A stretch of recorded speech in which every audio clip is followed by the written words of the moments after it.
Okay, so picture this. It's 11:47 p.m. on a Tuesday. You're lying in bed, phone in hand, doom scrolling through Instagram, and you see some guy your age, same city, probably went to a similar school, posting a picture of himself on a yacht. And your first thought isn't good for him. Your first thought is, what does he know that I don't? And then you put your phone down, stare at the ceiling, and you think about how you've been working the same job for 3 years, getting the same paycheck, watching the same Netflix shows, and somehow nothing is changing. That feeling, that quiet, low grade panic that your life is running on a loop while everyone else is leveling up. Yeah, that's exactly where I was. And that's why I did something kind of ridiculous. My name is Bihari, and I spend way too much time thinking about why some people build wealth almost effortlessly while others work just as hard, sometimes harder, and stay stuck their entire lives.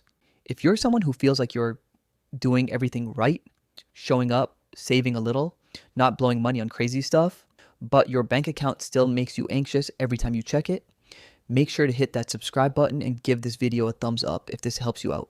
Because today, I want to walk you through what actually happened when I spent 7 days, 7 full days, mimicking the exact morning routine, the money habits, the decision making frameworks of a self made millionaire.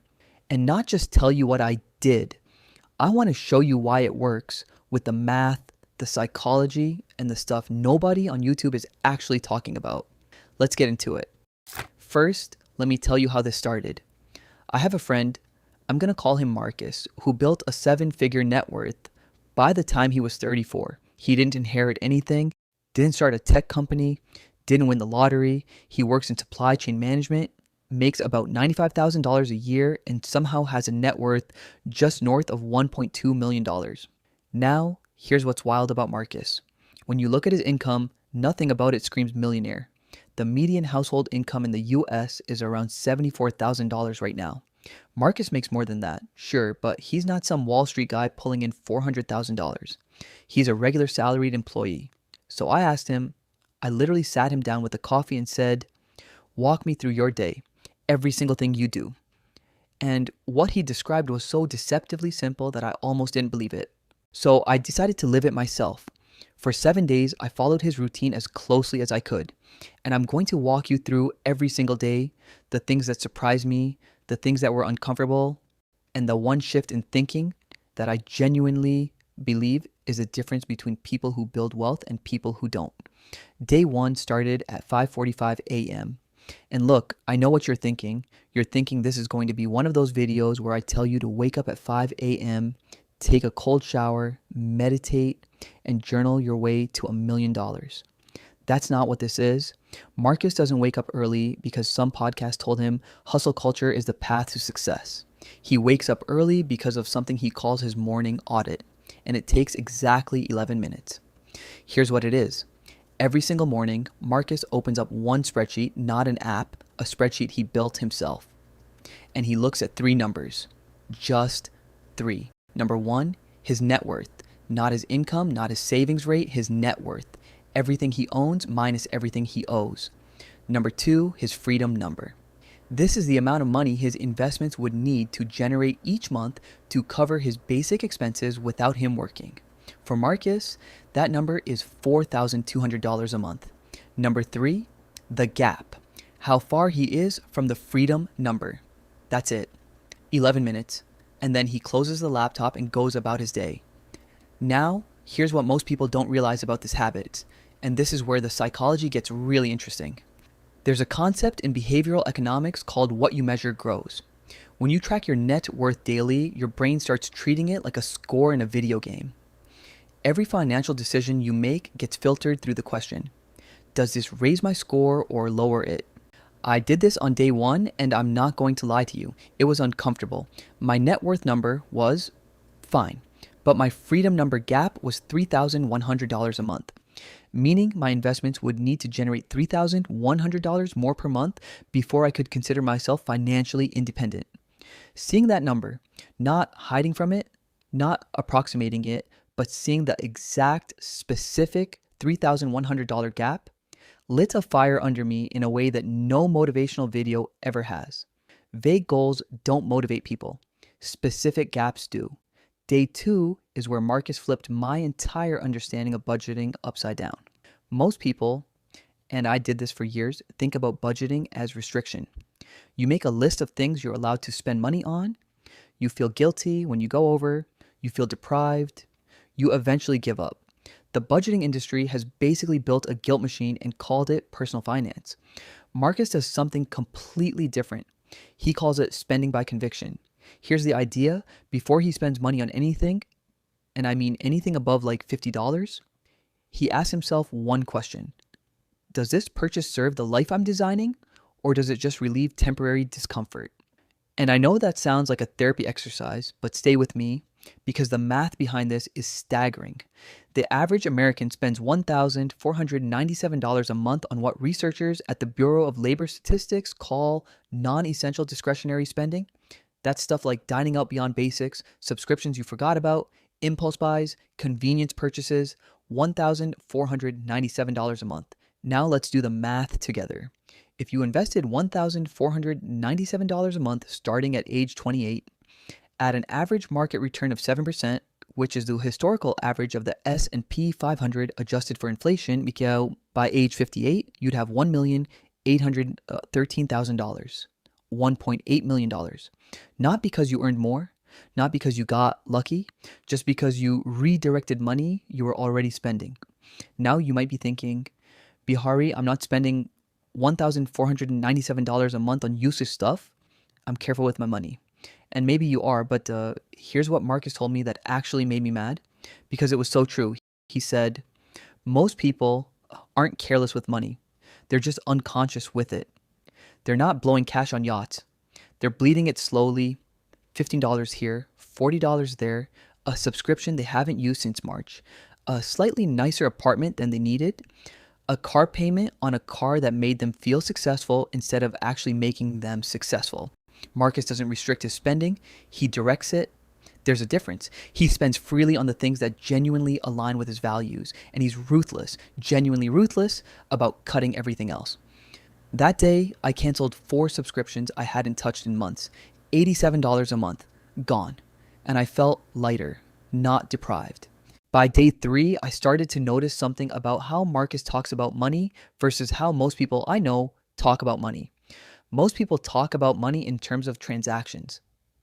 I spent this much. I saved this much. I made this much. It's all backward looking. Marcus talks about money in terms of decisions, forward looking. And he has what he calls a decision filter. A set of questions he runs every significant financial decision through before he commits. The 3 questions are simple, but the combination is powerful. Question 1, will this be worth it in 5 years? Not next month. 5 years? Question 2, am I buying this or am I buying how this makes me feel? Question 3, what is the opportunity cost of this decision? Meaning, what could this money become if I didn't spend it? That 3rd question is the one that most people skip, and it's the most important one. Here's a real example. I was considering upgrading my laptop that week. My current one works fine, but a newer model caught my eye, $1,400. And I started to rationalize it the way we all do. It'll make me more productive. It's an investment in my work. I ran it through the filter. Will it be worth it in 5 years? Probably not. The old one will still be functional and the new one will be outdated. Am I buying the laptop or the feeling of having a sleek new setup? Honestly, mostly the feeling. Opportunity cost, $1,400 invested at 7% for 20 years is $5,414. I'm considering trading $5,414 of future wealth for a marginally faster laptop. I didn't buy the laptop. Now look, I'm not saying never upgrade your laptop. I'm saying know why you're doing it. The decision filter doesn't block spending. It makes spending intentional.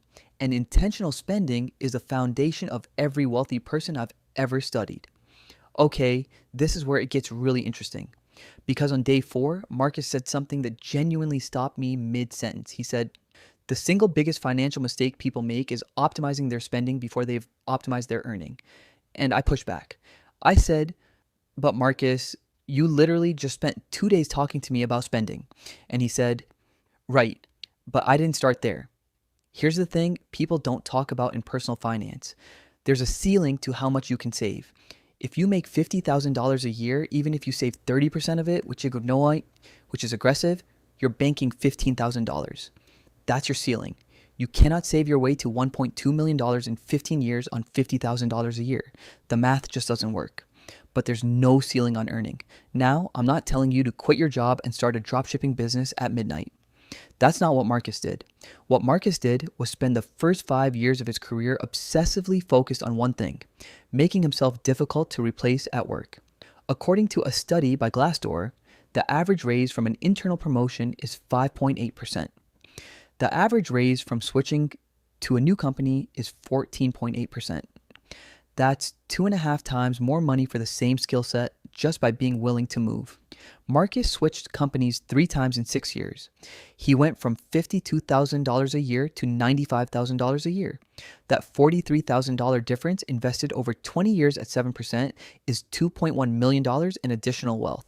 He didn't grind 80-hour weeks. He just got aggressive about being paid what he was worth. And he did one other thing. He developed what he calls a side skill. Not a side hustle, a side skill, something that generated income but also made him better at his main job. For him, it was data visualization. He learned it on weekends, started freelancing on Upwork for $500 to $1,000 a month, and within 2 years, it made him so much more valuable at work that it directly led to his second job switch and a $22,000 raise. The lesson from day 4: don't just manage the money you have, build mechanisms to generate more. I have to be straight with you about day 5 because it was the most anticlimactic day of the whole week. I expected Marcus's investment strategy to be sophisticated. Options trading, real estate plays, private equity deals, something that would make me feel like I needed an MBA to replicate it. It's not. It is aggressively, almost frustratingly simple. 80% of his investable assets are in 3 index funds: a total stock market index fund, an international index fund, and a bond index fund. He rebalances once a year. He doesn't try to time the market. He doesn't pick stocks. He doesn't have a broker. He's read the same research you can find for free. A 2020 study by S&P Dow Jones Indices found that over a 15-year period, 88% of actively managed large cap funds underperformed a simple S&P 500 index fund. 88%. The people whose entire job is to beat the market mostly can't do it. So Marcus stopped trying to be smarter than the market and just started owning the market. The other 20%, real estate. He owns one rental property, bought it at 29 with a 20% down payment using savings he built over 4 years. That property now generates $640 a month in cash flow after the mortgage and expenses. That's it. That's the whole strategy. And here's what most people don't realize about investment simplicity. Complexity doesn't produce better returns. It produces higher fees, more stress, and more opportunities to make emotional decisions. The enemy of wealth building isn't ignorance. It's the urge to overcomplicate something that works beautifully when left alone. I want to talk about something that doesn't get nearly enough attention in financial conversations, and that's the people you spend time with. On day 6, I spent the afternoon with Marcus and a few of his friends, and within about 20 minutes, I noticed something. The conversations were different from what I was used to. Nobody was complaining about their boss. Nobody was talking about a show they'd been watching. They were talking about a book one of them had read about asset allocation. They were discussing whether a new business in their area represented a franchise opportunity worth exploring. One guy was asking for advice on negotiating a job offer he'd just received. Now, I'm not saying your friends need to talk about index funds at every dinner, but here's a statistic that should make you think. A 2019 Harvard study found that your income tends to be within 10 to 15% of the average income of your 5 closest friends. Not because rich people only hang out with other rich people, but because your environment shapes your reference point.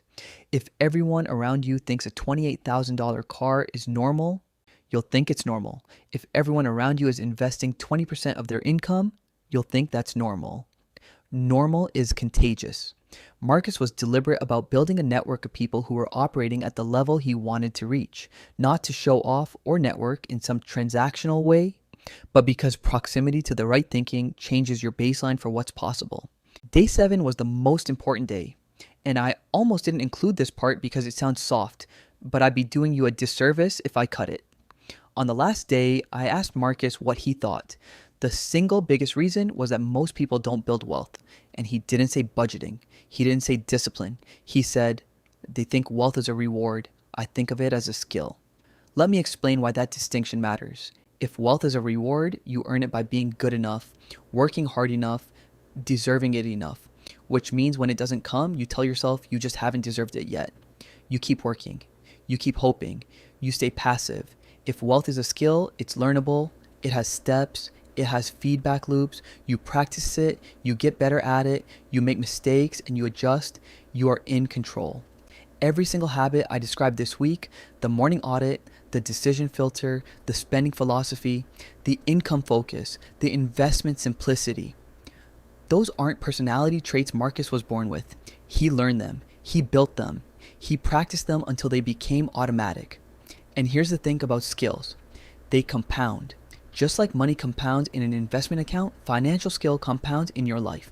The better you get at earning, the more you have to invest. The better you get at investing, the less you need to earn. The better your decision making, the faster everything accelerates. After 7 days, I wasn't a millionaire, obviously, but something had genuinely shifted in how I was seeing every financial decision. The daily audit was making me more aware. The decision filter was slowing down my impulse spending.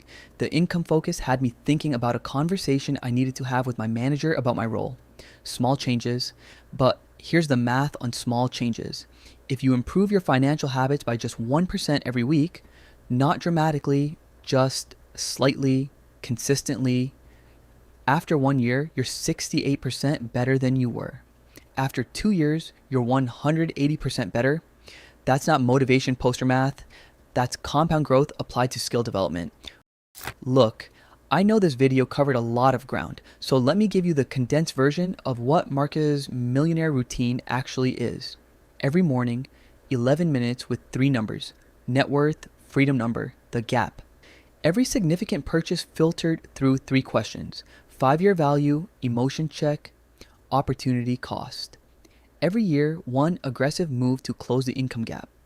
A raised conversation, a skill developed, a company switch if necessary. Every month, automatic investments into simple, boring index funds. And every day, a conscious choice about who you're spending your time with and what they're normalizing for you. None of this is complicated. None of it requires a finance degree or a high salary or some secret knowledge that only rich people have access to. What it requires is consistency, a little discomfort, and the willingness to stop being unconscious with your money. Marcus said something to me on the last day that I've been thinking about ever since.